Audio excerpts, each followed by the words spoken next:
हैं कि ये नॉर्मल प्रेशर है और ये आई साइड पे एबनॉर्मल प्रेशर है।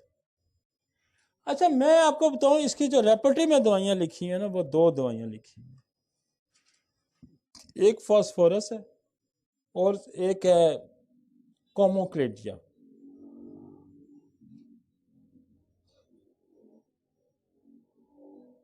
लेकिन मुझे जो सबसे अच्छे रिजल्ट मिले हैं ना, सबसे अच्छे, चाहे वो क्रॉनिक ग्लाइकोमा है चाहे वो एक्यूट ग्लाइकोमा है। अब फिलोसफी ये है कि आपने ड्रेन चैनल खोलने हैं। आपने क्या करना है? ड्रेन चैनल खोलने हैं। अब ड्रेन चैनल, जो चीजें बाहर निकलेंगी तो इंसान बेहतर महसूस करता है, वो क्या? पल्सटीला है, वो लैक्सिस है। समझ आ रही है आपको? मतलब मेरा ग्लाइकोमा को समझाने का मकसद यह है कि आपका कंसेप्ट क्लियर हो जाए कि what is the glaucoma. Glaucoma क्या है कि आपके ड्रेन चैनल बंद हो गए हैं, तो आपने ड्रेन चैनल खोलने हैं। तो ड्रेन चैनल जो जो डिस्चार्ज होने से मरीज अपने आप को बेहतर महसूस करेगा। ये फिलॉसफी क्या है? डिस्चार्ज होने से मरीज अपने आप को बेहतर महसूस करेगा। तो वो क्या है? वो पल्सटीला है, वो क्या है? लैक्सिस है। हमने क्या किया इसमें? हमने क्या, एक ट्यूबर की डोज दे दी, एक मेडोरिनम की डोज दे दी, इन्फेक्शन को कवर कर, फर्स्ट ग्रेड कोई इन्फेक्शन हो सकता है। फिर हमने पल्सटीला दे दी, केस यूं ड्रेन हो गया।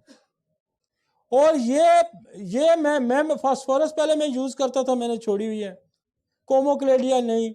अब हम क्या करते हैं? हम सीधी सीधी ट्यूबर की डोज देते हैं, एक मेडोरिनम की डोज देते हैं और पल्सटीला 1 ml में 2 दिन लगातार दे देते हैं। यू प्रेशर रिलीज हो जाएगा, चैनल खोल देगा।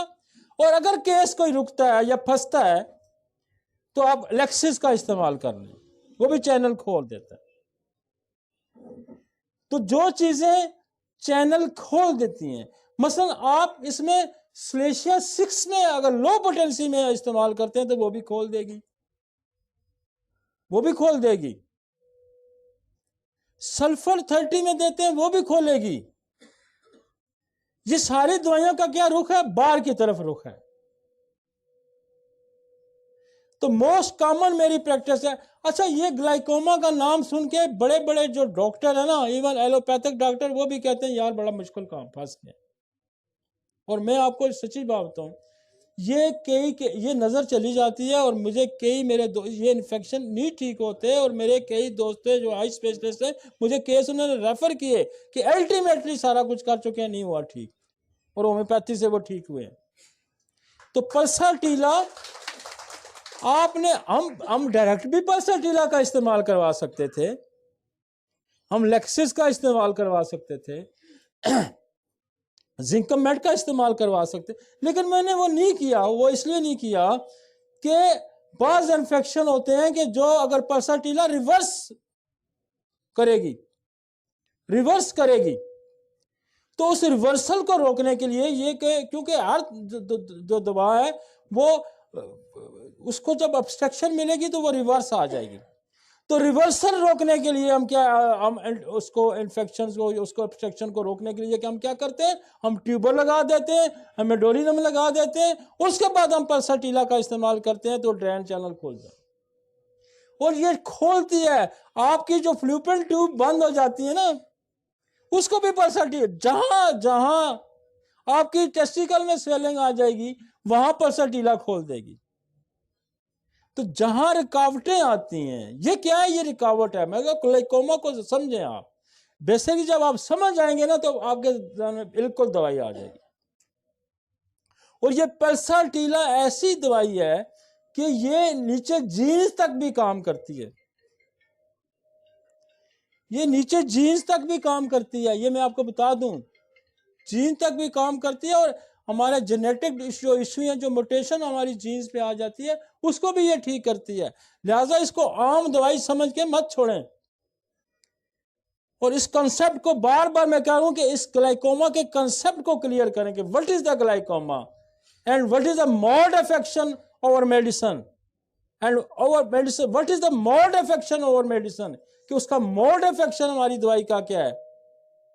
आपने वो दवाई उस फिलॉसफी को, उस मैकेनिज्म को समझ के इस्तेमाल करनी। आपने चैनल खोला, जब आपने चैनल खोल दिया, आई का प्रेशर कम हुआ, आई सेट वापस आ। ठीक है सर, आगे। और ये केसेस करते हुए मजा बड़ा आता है, यकीन माने।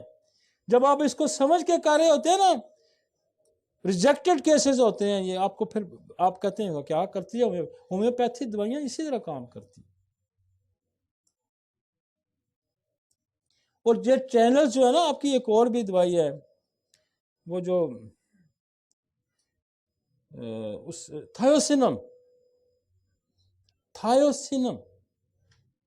ये भी चैनल खोलती थी।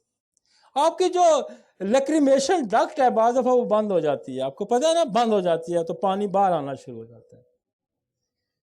जो लैक्रिमेशन डक्ट है, जो सप्लाई जाती है, उसका वो भी जो ब्लॉक होने से पानी में सलसल शुरू हो जाता है। वो ग्लाइकोमा तो नहीं होता, वो और प्रॉब्लम है। ग्लाइकोमा तो अंडर प्रेशर, उसको भी परसेटीला चला देती है, उसको नेट्रोमियर खोल देती है, उसको थायोसिनम खोल देती है, उसको हायोसेमस खोल देती है। मेरे पास एक केस था, बड़ा फंसा हुआ, उसकी शायद लेफ्ट साइड आई थी, वो उसका नहीं खोल रही थी, तो वो मैंने जब केस रेपर्टाइज किया, रेपर्टरी में जो है लैक्रिमल डक्ट ब्लॉक करने की जो दवाई है वो हायोसेमस भी है।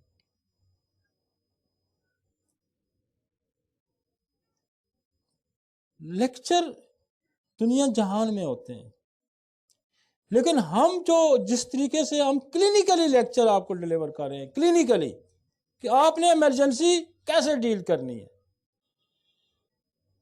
आपने इमरजेंसी कैसे डील करनी है, और इंशाल्लाह हम आपको हेड टू टो हर इमरजेंसी बताएंगे, हर इमरजेंसी बताएंगे जो दुनिया जहान में बिल्कुल जो एलोपैथिक स्टाइल में किस तरह डील की जाती है, उसमें कितना सक्सेस है। आप होम्योपैथी में जाए, उससे आपको कई गुना ज्यादा सक्सेस रेट आपका होगा।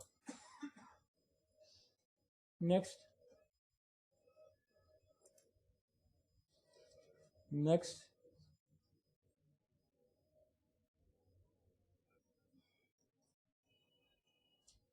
एक और बड़ा, ये भी इमरजेंसी है, ये इसको जरा बड़ा करें, ये ऊपर हो सकता है बड़ा, ये वाला आइस का जो है,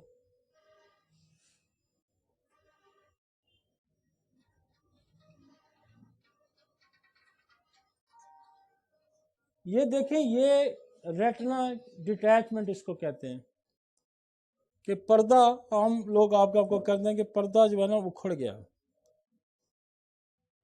ये लाइन नजर आ रही है आपको, ये जो दो एरोस ने दिए हुए हैं, ये जो एक जगह से ब्रेक हुआ है, लेकिन ये जरूरी नहीं कि ब्रेक भी हो, अल्टीमेटली ब्रेक भी हो सकता है जब इसको इंजरी होगी, चोट लगेगी आंख पे। तो बेसिकली ये एक सर्कल है, ये पूरा सर्कल है यूं, ये देखें ना, ये लाइन जा रही है, ये जो वाइटिश थोड़ी सी नजर आ रही है, ये इसके ऊपर उधर होना चाहिए था, उस दायरे के साथ साथ होना चाहिए था। जब इंजरी हुई तो ये पीछे हट गया, ये पर्दा उखड़ गया, इसको कहते हैं रेटिनल डिटैचमेंट, उखड़ गया। और ये बाज़ दफा ये ब्रेक भी हो सकता है।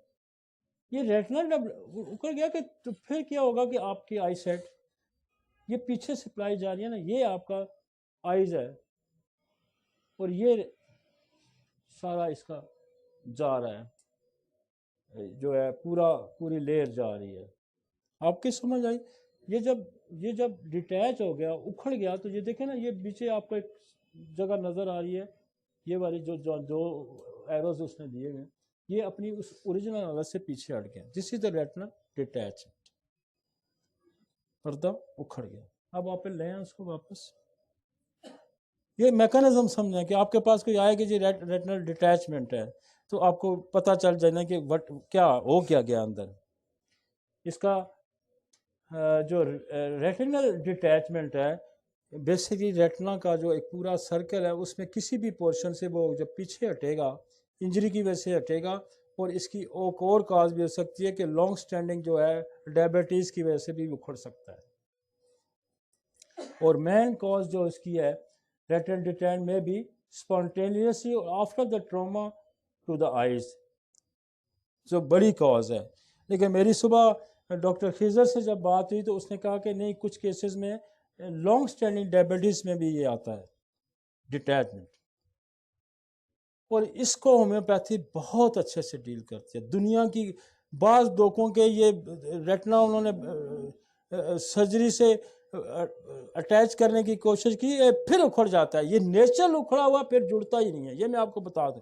और 2 केसेस मेरे ऐसे ठीक हुए कि पूरी, एक तो वो इंडियन था, कॉन्सुलेट का बेटा था, और वो बच्चा ठीक हुआ, रम्ज उसका नाम था, और वो दुनिया जान डिप्लोमेट था, दुनिया जान में उस बंदे ने उसको घुमाया हुआ था। और एक और पेशेंट है यहाँ, वो कोई साफ़ी है, उसका बेटा है, उसकी भी आइज ट्रॉमा हुआ था और उसकी रेटिनल डिटैचमेंट हो गया था। उसने आई स्पेशलिस्ट ने कहा था कि ये सवाल ही नहीं पैदा होता कि ये केस ठीक हो जाए, और 100% उसकी आई साइड वापस आ गई है। रेटिनल डिटैचमेंट ये इंजरी जो है, और या लॉन्ग स्टैंडिंग जो डायबिटीज़ की वजह से होम्योपैथी इतनी अच्छी डील करती है इसको, और ये पर्दा वापस अपनी जगह पे फिक्स हो जाता है। मैं आपको बताऊं कि इसमें जो मेडिसिन काम करती हैं, जहां देखें एक बड़ी फिलोसफी से हमने इस पे काम किया, और बड़ी इस पे स्ट्रगल से हमने इस पे काम किया, और बड़ी क्लिनिकल मुख्तलिफ अदवा। हम सिम्फाइटम, आइज की इंजरी की सिम्फाइटम बहुत बड़ी दवाई है, लेकिन हमने पूरा एक मैकेनिज्म बनाया। हमने पूरा मैकेनिज्म है कि पर्दे को स्ट्रेंथ दी और रोस्टॉक से, फिर नर्व्स को स्ट्रेंथ दी हमने किससे, हाइपेरिकम से, फिर सिम्फाइटम हमने साथ क्यों लगाई, इंजरी ऑफ आइज के से साथ। फिर कहीं केस फंसता था ना, थोड़े से स्लो हो जाता था, तो मैं क्या करता था कि मैं बीच में ना वो दे देता था, ऑरोमेट दे देता था। तो ऑरोमेट भी इंजरी की बहुत बड़ी दवाई है। जहां कोई दवाई दूसरी पेन नहीं रोकती ना, ऑरोमेट रोक देती है। तो रोस्टॉक्स और अच्छा, कहीं कहीं बाद दफा केस रुकता भी था, तो मैं थोड़ी फैमिली हिस्ट्री पे कभी बेस्लियम लगा दी। वो आदमी आप भी लगा सकते हैं कि देखेंगे यार कोई फैमिली में वो इस तरह का कोई के सल्फर 30 की एक डोज दे दी। लेकिन मेन दवाइयां यही हैं। कभी भी आपको जो आइस की जो है रेटिना की डिटैचमेंट है, ये यकीन माने ये इतनी बड़ी इमरजेंसी है, और इसको इस इमरजेंसी को सर्जरी, कई कई बच्चे ऐसे हैं, वो जो रम्स था इंडियन बच्चा, उसकी तो कई दफ़ा सर्जरी हुई थी, लेकिन वो फिर उखड़ जाता था पर्दा। लेकिन ये कितना खूबसूरत मैकेनिज्म मैंने आपको समझाया कि रस्टॉक्स पर्दे को स्ट्रेंथ दे रहा है, आर्निका इंजरी रिमूव कर रहा है, हाइपेरिकम नर्व्स को स्ट्रेंथ दे रहा है, वो मसल को स्ट्रेंथ दे रहा है, रस्टॉक्स मसल को स्ट्रेंथ दे रहा है ना, और वो उसको नर्व को स्ट्रेंथ सप्लाई कर दिया है। Generally eyes, chronic eyes injury में सिम्फाइटम का बड़ा अच्छा रोल है, और सिम्फाइटम साथ साथ इंजरी को रिकवर कर रही है, तो ये रेटिनल डिटैचमेंट वापस। नेक्स्ट, बड़ी सिंपल मेडिसिन है ना, लेकिन बीमारी का आप रेटिनल डिटैचमेंट है जी, पर्दा उखड़ गया जी, बहुत बड़ी इमरजेंसी है आइज की, आइज की बहुत बड़ी इमरजेंसी है। लेकिन अब समझे तो सही ना आप, अब इसमें भी वीएन लॉस हो रहा है, लेकिन इसमें भी पार्शियली वीएन लॉस होगा। जो इंजरी है साइड वही होगी, ये ध्यान में रखे। ग्लाइकोमा डिफरेंशिएट कर रहा है यहाँ पे, यहां हिस्ट्री ऑफ इंजरी आ जाएगी। वहां आपको जो ऊपर हमने कहा है कि जहां सडन लॉस ऑफ वीएन होगा, वहां इंजरी हिस्ट्री नहीं है, डिफरेंशिएट कर रहे हैं ना हम। ग्लाइकोमा किस दोनों, और जो था वहां पे सडन लॉस ऑफ, जहां क्लॉट आ गया, वो डिफरेंट प्रेजेंटेशन है। इंजरी तो आपको पता किस साइड पे लगी है, तो ये डिफरेंट आपको इसमें। लेकिन ये बाद दफा होता है कि कंप्लीट लॉस भी हो जाता है इंजरी से, बाद दफा पार्शियल लॉस भी होता है। लेकिन आर्टरी में कंप्लीट लॉस होगा, जब क्लॉट होगा तो कंप्लीट लॉस हो जाएगा। तो ये थोड़ा थोड़ा आपने डिफरेंशिएट करना है। इंजरी तो सीधा सीधे आगा, बाप होगा, माँ होगी, कोई भी साथ होगा, पेशेंट खुद भी एक साइड तो उसकी खुली होगी ना, वो कहेगा बात नहीं, दोनों साइड की भी इंजरी हो सकती है लेकिन कम चांसेस होते हैं ना, दोनों आंखों पे चोट लगी। ठीक है जी, अंडरस्टैंड।